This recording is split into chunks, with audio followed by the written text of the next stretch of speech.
The beeping started before I opened my eyes. That's the thing no one tells you about waking up in a hospital. It's not the bright lights or the smell of antiseptic that hits you first. It's the sound. Steady, mechanical, indifferent. Like the world kept running while you were gone, and it didn't even notice you'd left. I blinked at the ceiling. White tiles. A water stain shaped like something I couldn't name.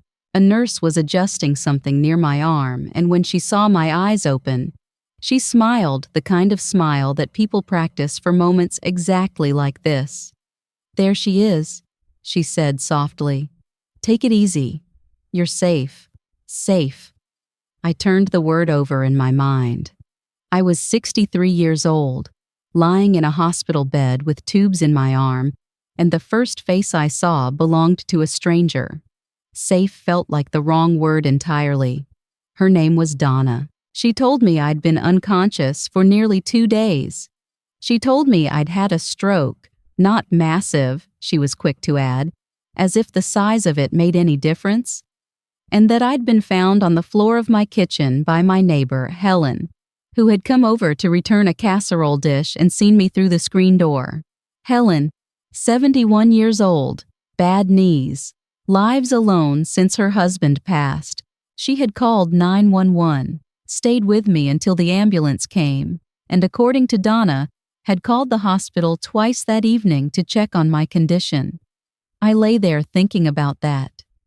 Helen, with her bad knees, and her casserole dish. And then I thought about my son. "Has my son been contacted?" I asked. Donna's smile didn't change, but something behind her eyes did. "We've been trying to reach him," she said. "We have a number on file. We'll keep trying. Keep trying." I closed my eyes again and listened to the beeping. "My son's name is Richard. He's 38 years old. He works in finance, something with investments, something I never fully understood no matter how many times he explained it. He lives 40 minutes from me in a house I've never been invited to stay overnight in, with his wife, Kelsey, and their 2 children, my grandchildren, whom I see at Christmas if the schedule allows. I want to be fair. I want to tell this story the way it actually happened, not the way grief and anger might reshape it later. So I'll say this clearly. Richard and I were never estranged. We spoke on the phone most Sundays. He called on my birthday. When my husband, his father, passed 4 years ago, Richard came to the funeral and handled all the paperwork efficiently and without complaint. But there's a difference between a son who is present and a son who shows up. I had one. I did not have the other. Donna came back an hour later. She sat down, which told me something before she even opened her mouth. "We've been calling your son since you were brought in yesterday morning," she said. "We've left messages. We've tried the number on file and a secondary number your neighbor provided." She paused. "We haven't been able to reach him." I nodded slowly. "How many times?" She glanced at something in her hand. 31 calls total. 31. I didn't say anything. I just looked back at the water stain on the ceiling and thought, 31 times. 31 rings echoing somewhere into a phone sitting face down on a counter, or silenced, or simply ignored. "Do you have anyone else we can contact?" she asked gently. I thought for a long moment. My sister lives in Arizona and has her own health problems. My closest friend from work, Patricia, moved to Florida 2 years ago. And then I thought of someone I almost didn't think of because she wasn't family, not in the way the hospital forms defined it. "There's a young woman," I said slowly. "Her name is May. She works at the pharmacy on Clover Street. She checks on me sometimes." I paused. "I don't know if she'd want to be bothered." Donna wrote down the name. May is 29. She's been working at that pharmacy for 6 years. I started going there after my husband died because it was close to the house, and somewhere in the shuffle of picking up his medications and then my own, she and I began talking. Really talking. The kind of conversations you don't expect to have with someone young enough to be your grandchild. She knew my husband's name. She remembered it on her own, months after I'd mentioned him once. She asked about my garden. She noticed when I came in looking tired, and once, without being asked, carried my bag to my car. I had never thought of her as someone to call in an emergency. She was not family. That's how my mind worked then. She came that same afternoon. I heard her voice in the hallway before I saw her, asking which room, saying she was a family friend, speaking with the quiet confidence of someone who had decided she belonged there and would not be told otherwise. When she came through the door, she was still in her pharmacy vest. She had come straight from her shift. She didn't cry. She sat down beside me and took my hand and said, "I'm glad you're okay. I've been worried since they called." I looked at her. I felt something loosen in my chest that I hadn't realized was tight. "Thank you for coming," I said.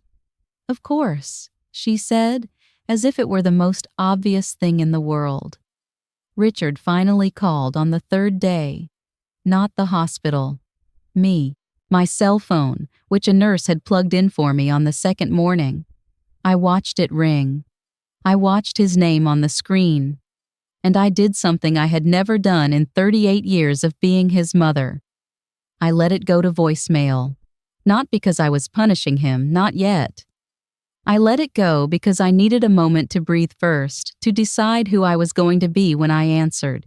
I had spent 2.5 days alone in a hospital room, watching May bring me tea from the cafeteria, watching her read to me from a magazine when I was too tired to hold it myself, watching a 29-year-old in a pharmacy vest do everything a son was supposed to do. I needed a moment. He called again 20 minutes later. I answered. "Mom," his voice was rushed. "I just heard. Kelsey's mom told us. She saw something on the neighborhood app. I don't know. Are you okay? What happened?" Kelsey's mother. On a neighborhood app. "I had a stroke," I said. "I've been here for 3 days. A pause. 3 days? Why didn't anyone, we didn't know. The hospital called 31 times, Richard." Silence. "I had my phone on silent," he said finally. "We were in Sedona. It was Kelsey's birthday trip. I didn't want to..." He stopped. I waited. "I'm sorry," he said. "I didn't know it was serious." "You didn't know at all," I said, "because you didn't check." Another silence. Longer this time. "I'm coming up tomorrow," he said. "First thing." "You don't need to," I said. And I meant it. Not as cruelty, was fact. May had already arranged to drive me home. May had already spoken with my doctor about follow-up appointments. May had called Helen to let her know I was doing well, and Helen had apparently cried, which made me cry later when May told me. The people who needed to be there had already been there. "Mom, I want to come." "I know," I said. "I'll call you when I'm home and settled." And I hung up. I've lived in the same house for 26 years. My husband and I bought it when Richard was 12, when the neighborhood was younger, and so were we. I know every creak in the floorboards. I know which window sticks in summer. I know that the light in the kitchen at 7 in the morning is the most beautiful light I have ever seen. Coming through the yellow curtains I put up myself 20 years ago and never found a reason to change. Coming home to it after the hospital felt different, like seeing something familiar from a new angle.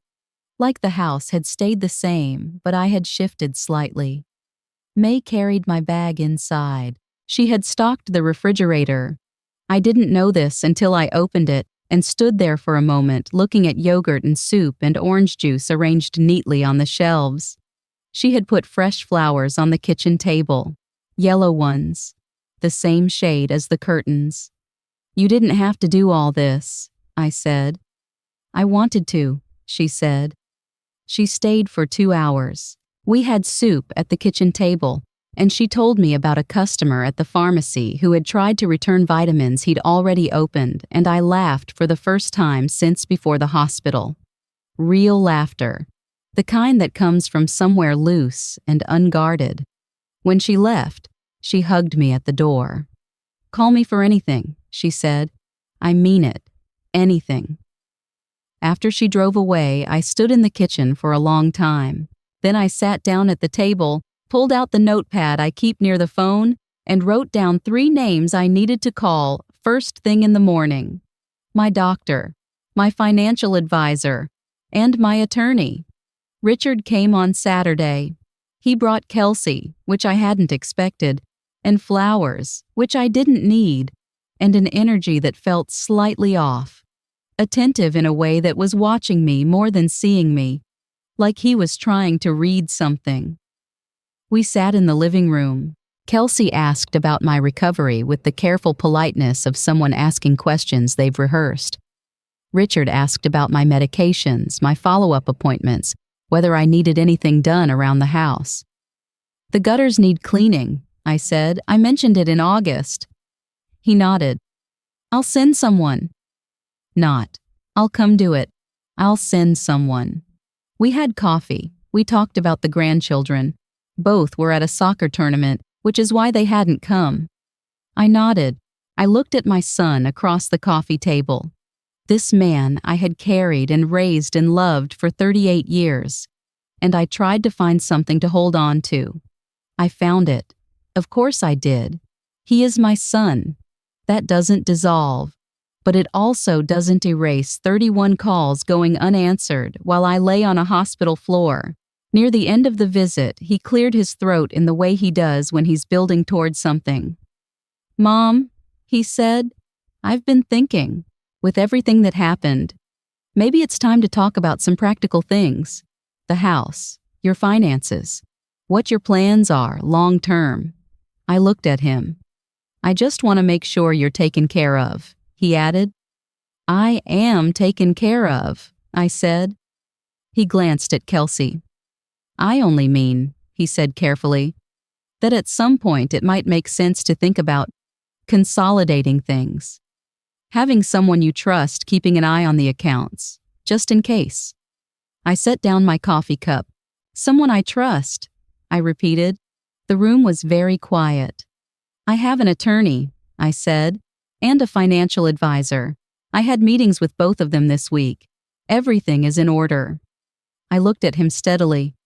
"Is there something specific you wanted to ask me?" He said no. He said of course not. He said he only wanted to help.